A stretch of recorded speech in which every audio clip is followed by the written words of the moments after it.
এখানে গরিব কেউ আছেন নেই? একজনও নাই। এখানে গরিব যিনি আছেন, আপনার জন্য একটা ফর্মুলা, আমি এর মধ্যে সবচেয়ে বেশি গরিব। আমার লাগে একটা ফর্মুলা। একজন সাহাবী রাসূল করিম সাল্লাল্লাহু তাআলা আলাইহি ওয়াসাল্লামের কাছে গিয়ে বললেন, ইয়া রাসূলুল্লাহ, আমি বেশি গরিব। ইয়া রাসূলুল্লাহ, আমার অনেক সন্তান, লেকিন আমি বেশি গরিব, আমি কি করব? রাসূল বললেন, সাহাবী বললেন, ইয়া রাসূলুল্লাহ, আমি অভাবী মানুষ, আমার অভাব দূর হয় না। রাসূল বললেন, সুবহানাল্লাহি ওয়া বিহামদিহি, এটা তুমি বেশি পড়বা। ছোট্ট একটা তাবিজ রাসূল তাকে দিয়ে দিলেন, সুবহানাল্লাহি ওয়া বিহামদিহি, এটা বেশি পড়বা।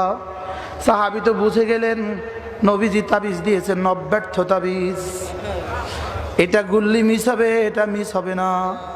সাহাবী ঘরে গেলেন, নিজেও পড়লেন, বিবিকেও বললেন, বিবি আজ থেকে আমিও পড়ি, তুমিও পড়ো। সুবহানাল্লাহ, সুবহানাল্লাহি ওয়া বিহামদিহি, আমিও পড়বো, তুমিও পড়ো। সকালেও পড়ে, দুপুরেও পড়ে, বিকেলেও পড়ে, রাতেও পড়ে।